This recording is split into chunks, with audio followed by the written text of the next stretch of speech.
Kung kagaya kita na maliit ang kitchen, limited ang space, alam mo yung struggle kapag malaki ang stove. Ang hirap magluto kasi ang daming gamit, ang init pa sa paligid. Buti na lang bumili ako nitong Dowell induction cooker.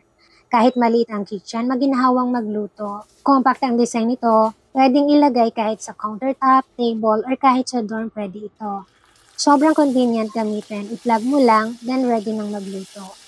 Makokontrol mo ang init. If gusto mo na low heat or high heat, madali lang mai-adjust. Mabilis pang uminit compare sa traditional stove, kaya mas tipid sa oras kapag nagmamadali ka.